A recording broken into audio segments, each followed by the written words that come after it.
Assalamualaikum warahmatullahi wabarakatuh. Perkenalkan, saya Aprilia Hidayatus Syafira dari Rombel PAKTP 2017.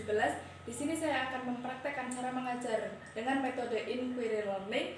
Di sini saya mengambil materi pokok yaitu akuntansi sebagai sistem informasi. Terima kasih. Assalamualaikum warahmatullahi wabarakatuh. Selamat pagi anak-anak. Bagaimana kabarnya hari ini? Waalaikumsalam warahmatullahi wabarakatuh. Pagi Bu, alhamdulillah kabarnya baik. Alhamdulillah sehat selalu ya. Sebelum kita memulai pembelajaran pada pagi hari ini, alangkah baiknya kita awali dengan pembacaan doa terlebih dahulu. Bisa salah satu dipimpin doa ya. Menurut kepercayaan dan keyakinan masing-masing, berdoa mulai. Berdoa selesai. Selanjutnya Ibu akan mempresensi terlebih dahulu ya. Yang pertama, Nurisma Iftitah Akmala. Sakit Bu. Putri Syafinatul Aja. Hadir Bu. Ya, akuntansi sebagai sistem informasi adalah akuntansi berperan sebagai identifikasi, pengukuran, dan pelaporan informasi keuangan.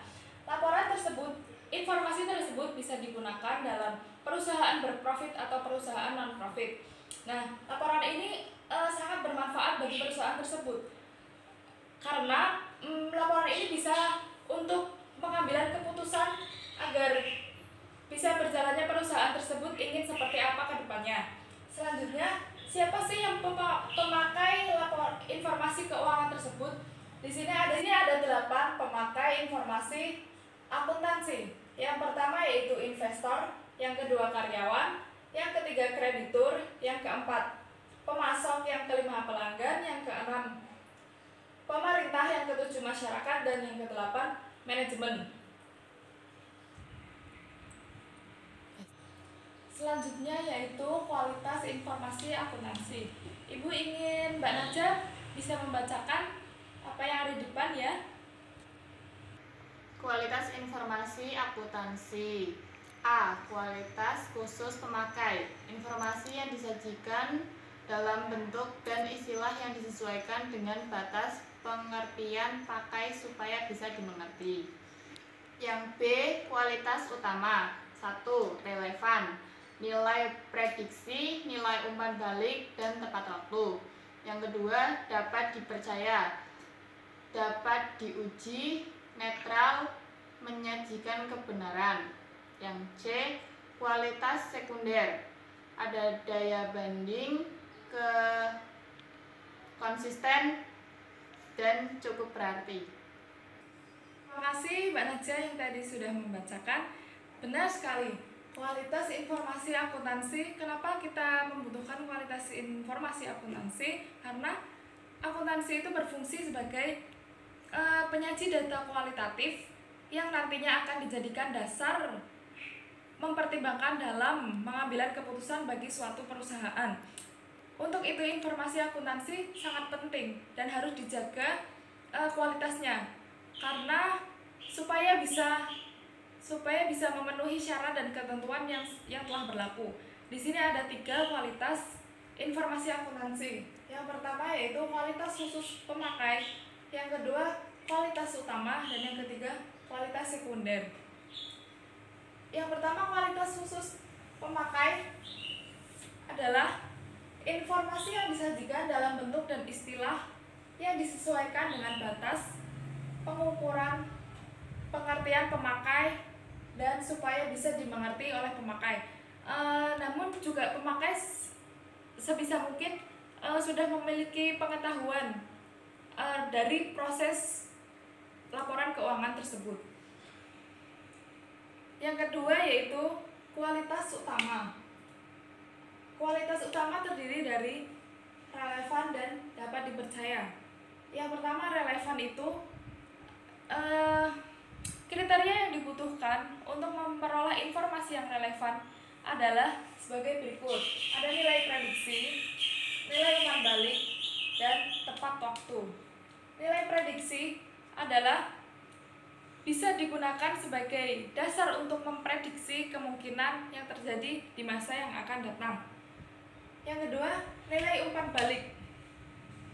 Nilai umpan balik atau feedback berupa prediksi atau pembenaran atau penolakan terhadap rencana yang sudah dibuat sebelumnya.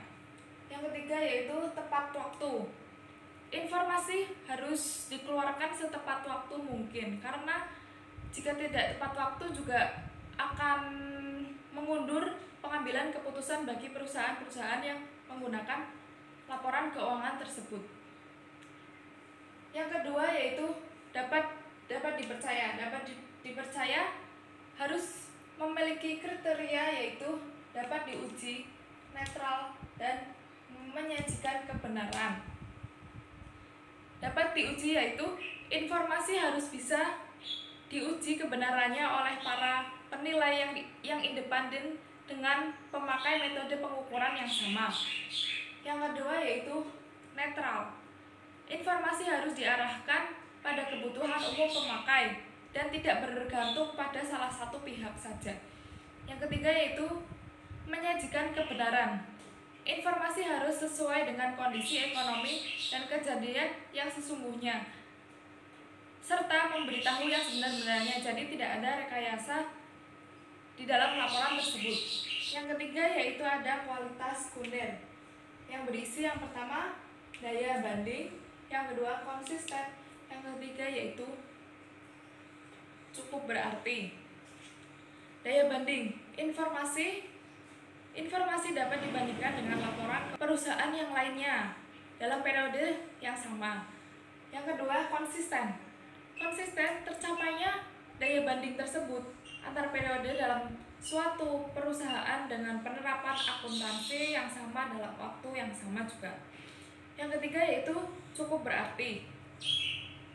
Tuntutan prinsip akuntansi yang bisa diabadikan selama tidak menyebabkan kesalahan laporan yang mempengaruhi pengambilan keputusan atau laporan penilaian pembaca laporan tersebut.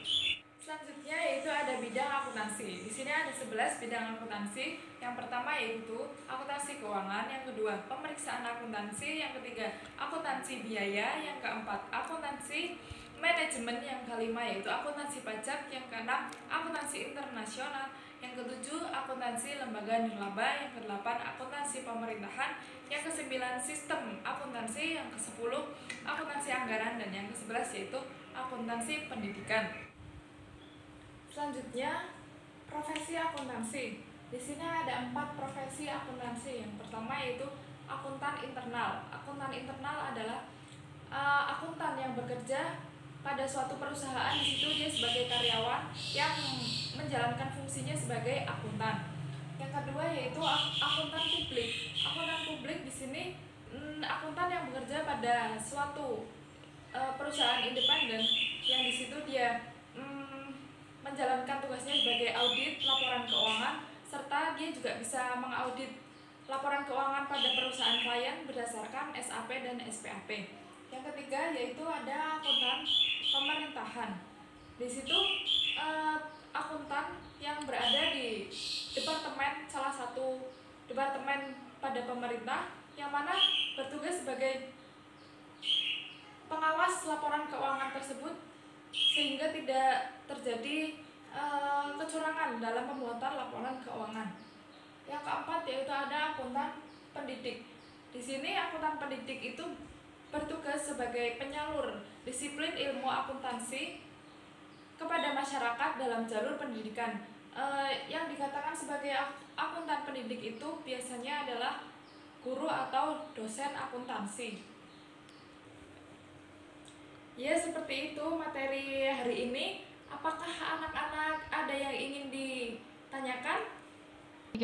Saya Bu, mengapa seseorang perlu belajar sistem informasi akuntansi? Selanjutnya, profesi akuntansi. Di sini ada 4 profesi akuntansi. Yang pertama yaitu akuntan internal. Akuntan internal adalah akuntan yang bekerja pada suatu perusahaan. Di situ dia sebagai karyawan yang menjalankan fungsinya sebagai akuntan. Yang kedua yaitu akuntan publik. Akuntan publik di sini akuntan yang bekerja pada suatu perusahaan independen yang di situ dia menjalankan tugasnya sebagai audit laporan keuangan, serta dia juga bisa mengaudit laporan keuangan pada perusahaan klien berdasarkan SAP dan SPAP. Yang ketiga yaitu ada akuntan pemerintahan. Di situ akuntan yang berada di salah satu departemen pada pemerintah yang mana bertugas sebagai pengawas laporan keuangan tersebut sehingga tidak terjadi kecurangan dalam pembuatan laporan keuangan. Yang keempat yaitu ada akuntan pendidik. Di sini akuntan pendidik itu bertugas sebagai penyalur disiplin ilmu akuntansi kepada masyarakat dalam jalur pendidikan. Yang dikatakan sebagai akuntan pendidik itu biasanya adalah guru atau dosen akuntansi. Ya, seperti itu materi hari ini. Apakah anak-anak ada yang ingin ditanyakan?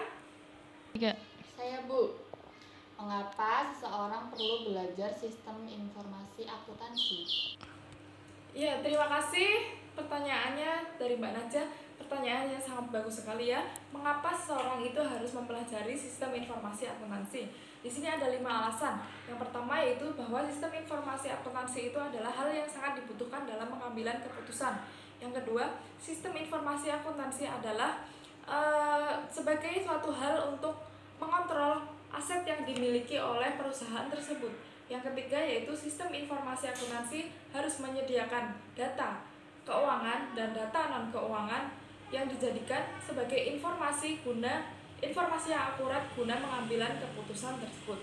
Yang keempat yaitu seni atau skill dalam bidang sistem informasi akuntansi itu sangat penting untuk keberlangsungan dan kesuksesan karir sebagai akuntan. Yang kelima yaitu sistem informasi akuntansi adalah fundamental dari pendidikan akuntansi. Seperti itu. Bagaimana Mbak Najah? Apakah pertanyaannya sudah terjawab? Iya Bu, sudah. Terima kasih. Ya, terima kasih atas pertanyaannya Mbak Najah. Semoga pembelajaran pada hari ini bisa dipahami dengan baik.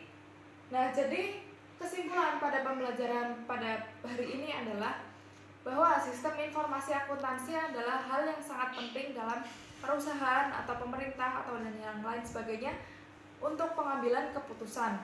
Jadi sistem informasi akuntansi itu sangat berpengaruh dalam pengambilan rencana untuk masa depan pada perusahaan tersebut, sehingga membutuhkan tenaga akuntan atau profesi akuntansi itu yang baik pula, sehingga dapat terwujud atau dapat menghasilkan laporan keuangan yang baik serta dapat dipahami bagi pemakai laporan keuangan dengan baik pula, sehingga tidak ada kesalahan atau fraud yang terjadi dalam pemahaman laporan keuangan tersebut.